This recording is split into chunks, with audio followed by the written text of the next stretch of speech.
మాట తప్పడం మడమ తిప్పడం జగన్ బ్రాండ్ అంబాసిడర్ అవుతే ఇచ్చిన మాట నిలబెట్టుకోవడం మొట్టమొదటి ప్రమాణ స్వీకారం చేసిన తర్వాత పెట్టినటువంటి సంతకాలని అమలు చేయడం అది చంద్రబాబు నాయుడు గారికే సాధ్యమైంది. ఏదైతే రేపు 1వ తేదీన విడతల వారి పింఛను పెంపు కాదు, ఒకేసారి అన్నమాట ప్రకారం పెంచినటువంటి పింఛన్ పెంచేటువంటి 1వ తేదీ చారిత్రాత్మకమైనటువంటి రోజు అని చెప్పి ముందుగా తెలియజేస్తూ ఉన్నా. మరి ఏప్రిల్ నెలలో ఏదైతే చెప్పామో మరి ఏప్రిల్, మే, జూన్ అప్పుడు ఆ బ్యాలెన్స్ ఏప్రిల్ 1000, మే 1000, జూన్ 1000 3000 ప్లస్ ఇప్పుడు పెంచినటువంటి పింఛన్ 4000 మొత్తం 7000 రూపాయలు రేపు 1వ తేదీన ఆ వృద్ధులు, వితంతులు, దివ్యాంగులు మరి అందుకుంటున్నటువంటి పరిస్థితి. ఎవరైతే దివ్యాంగులు అయితే మరి గతంలో 3000 రూపాయలు పింఛన్ ఏదైతే ఉందో మరి ఆ 3000 రూపాయలని రేపు 6000 రూపాయలకి పెంచి అది కూడా 3 నెలల బ్యాలెన్స్ ఏదైతే 3 3 9000 రూపాయలు ప్లస్ 6000 రూపాయలు అంటే 15000 రూపాయలు ఇవాళ దివ్యాంగులకు అందించేటువంటి పరిస్థితి.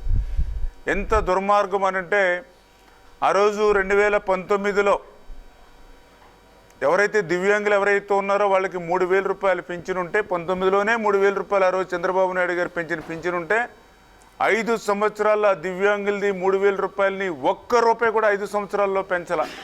చంద్రబాబు నాయుడు గారు మానవత్వంతో 3000 రూపాయలని 1000 రూపాయలు 2000 రూపాయలు పెంచడం కాదు, 3000 రూపాయలని డబల్ 6000 రూపాయలు చేసి ఈరోజు ఆ కుటుంబానికి అందిస్తూ ఉన్నాం. ఎవరైతే శాశ్వత వికలాంగతత్వం ఉండి ఎవరైతే బెడ్ మీద ఉండి పనులు చేసుకునేటువంటి వాళ్ళు ఎవరైతే మరి ఉన్నారో అంటే ఈ యొక్క పక్షపాతం కానీ లేదా డయాలసిస్ కానీ ఇట్లా ఎవరైతే ఉన్నారో వాళ్ళకి 10,000 నుంచి 15,000 రూపాయలు కూడా మరి పెర్ మంత్ మరి వాళ్ళకి ఇచ్చేటువంటి ఆలోచన ఏదైతే రేపు 1వ తేదీ నుంచి ఏదైతే అమలు జరుగుతుందో మరి ఇది ఒక రకంగా ఒక చారిత్రాత్మకమైనటువంటి రోజు. చూస్తే నేను ఏదైతే నెలకి 4,000 రూపాయలు వృద్ధులు, వితంతువులు ఈ క్యాడర్ నెలకి 4,000 అంటే సంవత్సరానికి 12 నాళ్ళు 48,000 రూపాయలు వాళ్ళకి సంవత్సరానికి వస్తూ ఉంది. ఎవరైతే దివ్యాంగులు ఉన్నారో వాళ్ళకి నెలకి 6,000 రూపాయలు అంటే సంవత్సరానికి వాళ్ళకి చూస్తే 72,000 రూపాయలు వస్తూ ఉంది. నిజంగా నేను వ్యవసాయం చేస్తూ ఉంటే నాకు 2 ఎకరాల మీద మరి 40,000 రూపాయలు కూడా రావట్లా. అది కూడా ప్రకృతి సహకరించాలి. రెండవది 365 రోజులు నేను కష్టపడి పని చేయాలి. నేను కష్టపడి పని చేసి ప్రకృతి సహకరిస్తే నాకు 2 ఎకరాల మీద 40,000 కూడా రావట్లా. కానీ ఈరోజు మరి ఆ వృద్ధులు, వితంతులు ఎవరైతే ఉన్నారో వాళ్ళకి 48,000 రూపాయలు ఇవాళ ఈ ప్రభుత్వం ఇస్తూ ఉందని అంటే ఒక 2 ఎకరాల పొలం ఇవాళ వృద్ధులు, వితంతువులకి చంద్రబాబు నాయుడు గారు ఇస్తూ ఉన్నట్టే. ఎవరైతే ఈవేళ 72,000 రూపాయలు అంటే దగ్గర 3 ఎకరాలు మీద వచ్చేటువంటి ఆదాయం అంటే ఎవరైతే దివ్యాంగులు ఉన్నారో వాళ్ళకి 3 ఎకరాలు ఈవేళ చంద్రబాబు నాయుడు గారు దివ్యాంగుడికి ఇస్తున్నట్లే.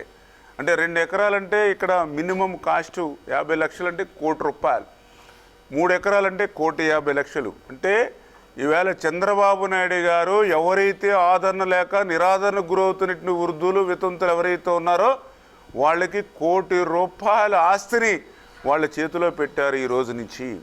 ఎవరైతే దివ్యాంగులు ఎవరైతే ఉన్నారో 1,50,00,000 రూపాయలు వాళ్ళ చేతిలో పెట్టారు. ఈవేళ పెళ్లి చేసుకుంటే కట్న కానుకలు కూడా అంత ఇచ్చేటువంటి పరిస్థితి ఉండదు. తల్లిదండ్రులు కొంతమంది తాత ముత్తాతలు కూడా వాళ్ళకి ఆ రకమైన ఆస్తులు ఇచ్చినటువంటి పరిస్థితి లేదు. ఎందుకంటే వీళ్ళందరూ కూడా కడు పేదవారు. మా వీడియో మీకు నచ్చినట్లయితే please like, share and subscribe.